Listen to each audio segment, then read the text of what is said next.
अस्सलाम वालेकुम दोस्तों, मेरा नाम है वकास हैदर और आप देख रहे हैं हैदर टीवी। दोस्तों, ये बात तो हर मुसलमान जानता है कि अल्लाह के अलावा कोई खुदा नहीं है। पर क्या हो अगर कोई काफिर अल्लाह ताला को ही चैलेंज करना शुरू कर दे। वेल, आज की इस वीडियो में मैं आपको खुदा को चैलेंज करके इबरत बनने वाले सबसे मुनाफिक लोगों के बारे में बताने जा रहा हूँ। तो शुरू करते हैं अपना काउंटडाउन। थॉमस एंड्रयू, दोस्तों ये जो शख्स आप देख रहे हैं ये एक ब्रिटिश बिजनेसमैन और शिप बिल्डर था जो बहरी जहाजों को डिजाइन करता था।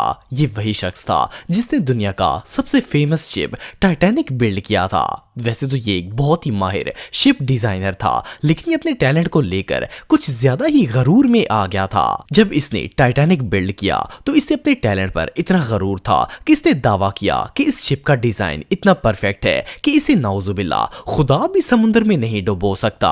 लेकिन जैसा कि आप सब जानते हैं कि जब टाइटैनिक को पहली दफा समुद्र में उतारा गया था तो अब ये नॉर्थ अटलांटिक ओशन पर पहुंचा ही था कि ये वहां एक आइसबर्ग से टकराकर डूब गया था। इस शिप में दुनिया के बड़े बड़े बिजनेसमैन और मशहूर अफराद भी सफर कर रहे थे, जिनमें एंड्रयू भी शामिल था। लेकिन अल्लाह की करनी ऐसी हुई कि दुनिया का सबसे बड़ा बहरी जहाज समुद्री हादसे का शिकार हो गया।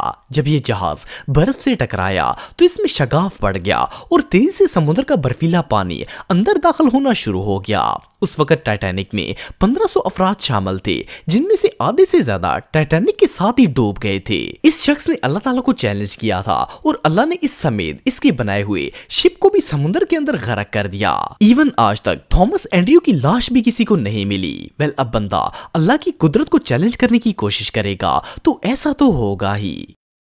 नमरूद, दोस्तों दुनिया में शायद ही कोई ऐसा मुसलमान होगा जो नमरूद को ना जानता हो। ये अपने दौर का सबसे जालिम और जाबर बादशाह था। इसने खुदाई का दावा किया था और लोगों को मजबूर करता था कि वो इसकी इबादत करें। जब हजरत इब्राहिम अलैहिस्सलाम ने इसे इस्लाम की दावत दी तो इसे शदीद गुस्सा आया और इसने उनसे कहा कि जाओ और अपने अल्लाह से कहो कि इसका मुकाबला करने के लिए अपनी फौज भेज दे।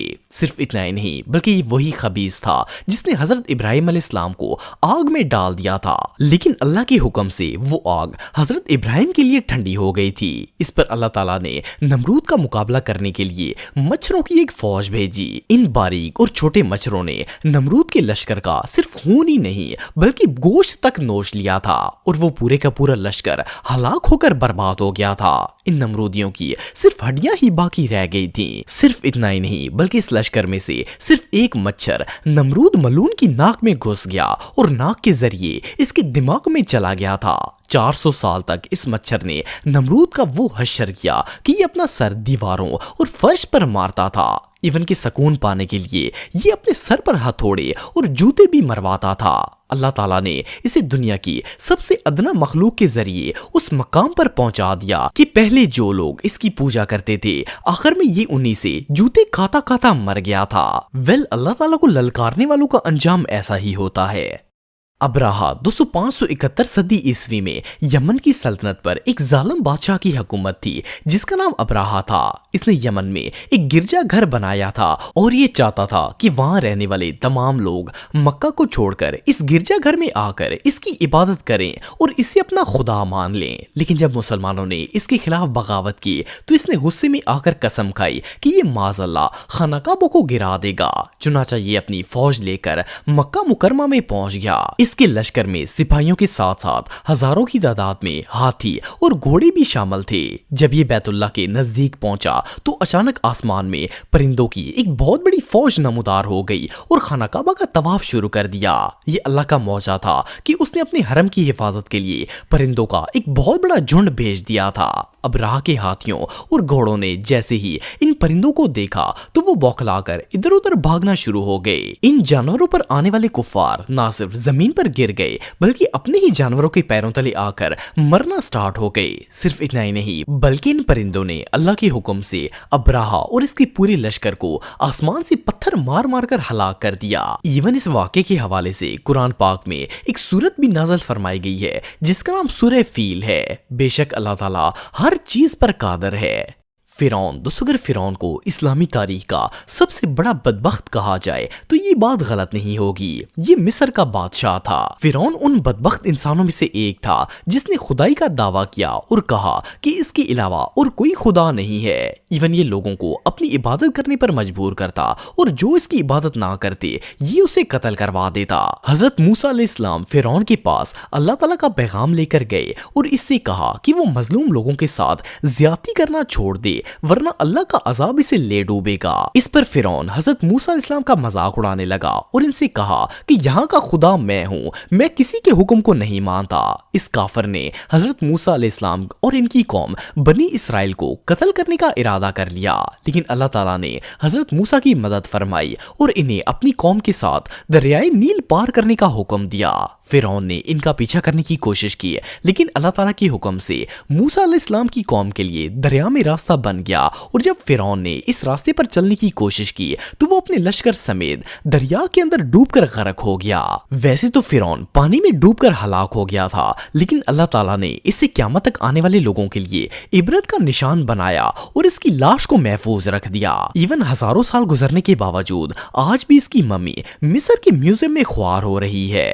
شداد دوستو شداد کا تعلق قوم عاد سے تھا۔ یہ ان کا بادشاہ تھا اور اپنے آپ کو خدا مانتا تھا۔ قوم عاد کو اللہ تعالیٰ نے دولت، طاقت اور دنیا کی ہر نعمت سے نوازا تھا لیکن اتنی زیادہ نعمتیں ہونے کے باعث یہ لوگ بھٹک گئے اور منکر خدا ہو گئے۔ لیکن اللہ تعالیٰ نے انہیں ہدایت دینے کے لیے حضرت ہود علیہ السلام کو بھیج دیا۔ جب حضرت ہود علیہ السلام نے شہاد کو اللہ تعالیٰ کے راستے پر بلایا تو یہ ان کی توہین کرنا شروع ہو گیا۔ اس نے حضرت ہود علیہ السلام سے سوال کیا کہ اگر وہ اسلام قبول کر لے تو اسے کیا ملے گا؟ حضرت ہود علیہ السلام نے اسے کہا کہ اس کے بدلے میں اسے جنت ملے گی اور پھر اسے جنت کی تمام نعمتوں کے بارے میں بتایا۔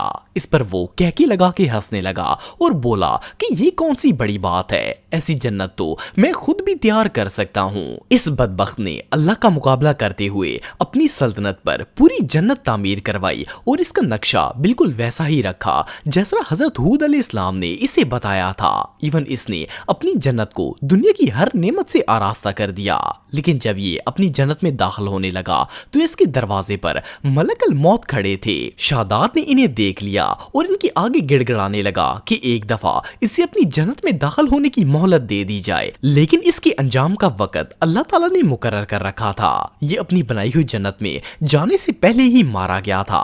اللہ کے منکر کے لیے اس سے بہتر سزا اور کیا ہو سکتی ہے؟ اسٹیفن ہاکنگ دوستو یہ جو شخص آپ دیکھ رہے ہیں اس کا شمار دنیا کے سب سے فیمس سائنٹسٹ میں ہوتا ہے۔ اس منحوس نے اللہ کے وجود کو ماننے سے انکار کر دیا اور ساری دنیا کے سامنے یہ کہا کہ اس دنیا میں خدا ایگزسٹ ہی نہیں کرتا اور نہ ہی کوئی دنیا کو چلا رہا ہے۔ یہ بدبخت اللہ پر ایک کتاب بھی لکھ رہا تھا جس کا نام برنگ آنسرز ٹو بگ کوسچنز تھا۔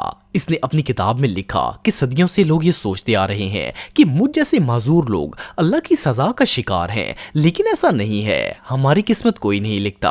ایون اس کافر نے یہ بھی کہا کہ مرنے کے بعد انسان کے ساتھ کچھ نہیں ہوگا اور جنت بھی کوئی چیز نہیں ہے۔ اس نے اعلانیہ یہ بات کہی کہ نعوذ باللہ خدا کا کوئی وجود نہیں ہے اور وہ کسی خدا پر یقین نہیں رکھتا، لیکن اسے علم ہی نہیں تھا کہ جس ذات کے بارے میں یہ اتنی بڑی بکواس کر رہا ہے اس کی ایک کن پر وہ تو کیا پوری دنیا فنا ہو سکتی ہے۔ اس مالون پر اللہ کا ایسا عذاب ہوا کہ جس رات اس نے یہ کال بکے تھے اس سے اگلی ہی صبح یہ اپنی چیئر پر مرا ہوا پایا گیا تھا۔ اس کی موت آج تک پوری دنیا کے لیے ایک عبرت ہے کہ جو شخص اللہ کی قدرت کو چیلنج کرتا ہے اس کا حال یہی ہونا چاہیے۔